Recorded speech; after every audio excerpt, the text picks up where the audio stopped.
Mayor Karachi Murtaza बाहब media से गुफ्तगू कर रहे हैं। साहब की सरबराही में जो बल्दिया उज़्मा कराची काम करेगी वो लोगों को होता हुआ इंशाल्लाह नजर आएगा। अच्छा मुर्तज़ा भाई, अभी आपने यूथ से बात की है और ये कहा है कि तमाम ही लोग सियासतदान बन सकते हैं। मुर्तज़ा बाहब आज यहाँ बैठा तो कल वहाँ भी हो सकता है। तो ये बताइएगा कि इस वक्त एक परसेप्शन है मेंटली तौर पे लोगों के और ख़ासकर स्टूडेंट्स के कि एक अच्छा सियासतदान और एक अच्छी सियासी पार्टी जो है वही बन सकती है जो डिक्टेटरशिप जिस पर हाथ रखते हैं। तो इस कॉन्सेप्ट को आप किस तरह क्लियर करेंगे? यूथ यहाँ बैठी है और उससे बताएंगे। सेकेंडली आप ये बता दीजिएगा कि इस वक्त डेवलपमेंट के काम नो डाउट के हो रहे हैं कराची शहर में, फंड्स भी इकट्ठा किया आपने, वो भी बेहतर है। लेकिन हम देख रहे हैं कि एक सड़क जब आप तामीर करते हैं तो कुछ देर के बाद वो सड़क टूट जाती है, सीवरेज का प्रॉब्लम आ जाता है, वाटर लाइन्स का प्रॉब्लम आ जाता है। तो ये प्रॉब्लम्स के हल के लिए सड़क बनने से पहले अगर हल कर दिया जाए तो ज़्यादा बेहतर नहीं रहेगा?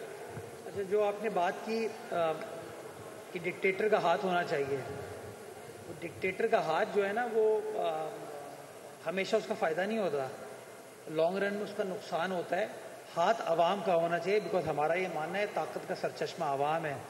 अवाम अगर आपके साथ है तो आप तमाम चीज़ों को फेस कर सकते हैं, अवाम की क़ुव्वत के साथ आप आगे बढ़ सकते हैं। तो मेरा बहैसियत सियासी कारकुन तो ये मुकम्मल यकीन है कि अवाम सब कुछ, और जो सियासी जमात अवाम के हुकूक को साथ लेकर चलती है वही लॉन्ग टर्म में सर्वाइव करती है। अदरवाइज़ आपके सामने कि सियासी जमातें आती हैं, सियासी लीडरान आते हैं और चले जाते हैं।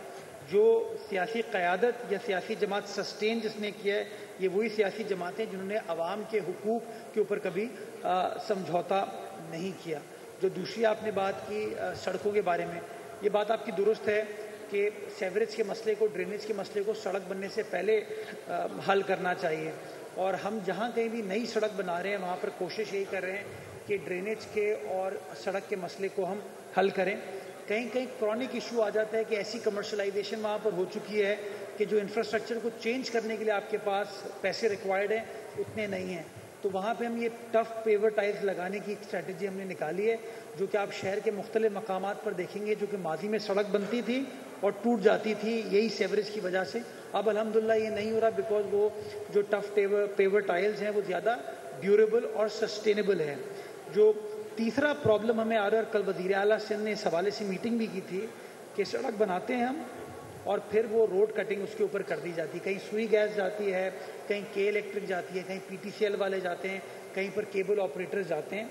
तो हमने एक लेटर लिखा है बल्दिया उज़्मा कराची ने कि कराची शहर की 106 सड़कें जो बल्दिया उज़्मा कराची की हैं, उनकी NOC आप किसी टाउन से नहीं ले सकते, किसी और इदारे से नहीं ले सकते, आपको KMC को उसके पैसे पे करना पड़ेंगे ताकि KMC फिर उसको रिहेबिलिटेट कर सके। तो कल वज़ीर आला सिंध के सामने मैंने गोश गुजार किए बात कि सर बहुत सारी जगहों पर या तो हमने काम किया था या सिंध हुकूमत ने काम किया था, और मुतालका टाउन ने उसकी NOC दे के अरबों रुपए ले तो लिए हैं, करोड़ों रुपए ले तो लिए हैं, लेकिन वो सड़क पर लगते हुए नज़र नहीं आ रहे। मैं इसकी एग्जांपल आपको दूंगा। एक नॉर्थ नाज़िबाबाद टाउन है जहाँ गालिबन कोई 1.4 अरब रुपए सुई गैस ने पेमेंट की, और उन सड़कों को काटा जा रहा है जो कि अभी हालिया दिनों में हमने बनाई थी। हमारा अपना लियारी टाउन है, उसके अंदर ऐसा हुआ कि नई सड़कें हमने बनाई और वहाँ पर सुई गैस ने रोड कटिंग कर दी। तो हम इस बात पर ये जोर देना चाहते हैं और उन टाउन्स को ये कहना चाहते हैं कि जो इदारा है जिसकी वो सड़क है, एक तो NOC उसको देनी चाहिए, नंबर 1। नंबर 2 ये कि जैसे आपने NOC दे दी, उसके जो पैसे आपके पास आते हैं वो पैसे तनख्वाह के लिए नहीं है, वो पैसे और किसी काम के लिए नहीं है, वो पैसे प्योरली उस सड़क को जिसको नुकसान पहुंचाया गया ना उसकी रिहेबिलिटेशन के लिए। और आप चाहेंगे तो मैं आपको ब्रेक डाउन दे सकता हूं कि कराची के किस किस टाउन ने कितने कितने पैसे लिए हैं, लेकिन बदकिस्मती के साथ उन पैसों को उस सड़क की अस्तरकारी के लिए, रिहेबिलिटेशन के लिए खर्च नहीं किया। तो वज़ीर आला सिंध के सामने इस इशू को कल हमने हाईलाइट किया है और उन्हें अहकाम जारी किए लोकल गवर्नमेंट डिपार्टमेंट को कि वो तमाम मुताल्लिका टाउन से बात करें कि ये क्यों ऐसा हो रहा है कि पैसे आपके पास मौजूद हैं लेकिन वो सड़क खुद ही भी पड़ी नज़र आ रही है, उसको आपने रिहेबिलिटेट नहीं किया।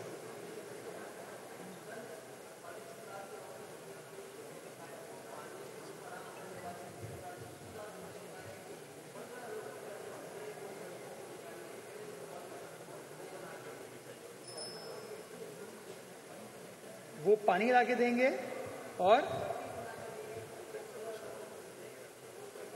नेकी और पूछ पूछ کھائیں نا, بنا دیں, مجھے تو کوئی مسئلہ نہیں ہے.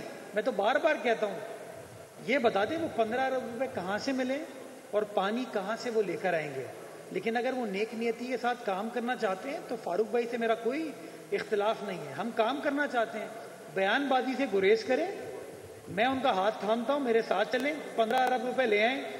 وفاقی حکومت سے لاتے ہیں, کہاں سے لاتے ہیں مجھے نہیں پتا, وہ لائیں تو اس کو ہم ٹرانسپیرنٹلی جس طرح فاروق بھائی کہیں گے نا اس طرح ہم اس کو ایگزیکیوٹ کرنا شروع کریں گے. اور آپ میڈیا کے دوست جو ہیں نا اس کو سپروائز کیجیے گا, مجھے کوئی اعتراض نہیں ہے بات پہ, لیکن پلیز لے آئیں.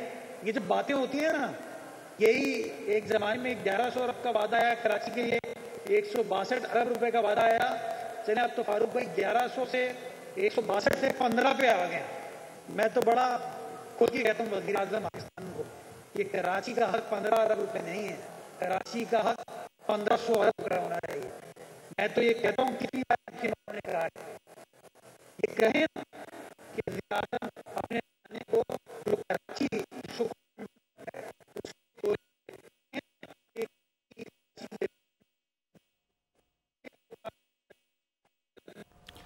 میئر کراچی مرتضی باہب کی میڈیا سے گفتگو. کہا کہ ترقیاتی کام کراچی میں جاری ہیں, طاقت کا سرچشمہ عوام ہے, جو سیاسی جماعت عوام کو ساتھ لے کر آگے بڑھتی ہے وہی آگے چلتی ہے.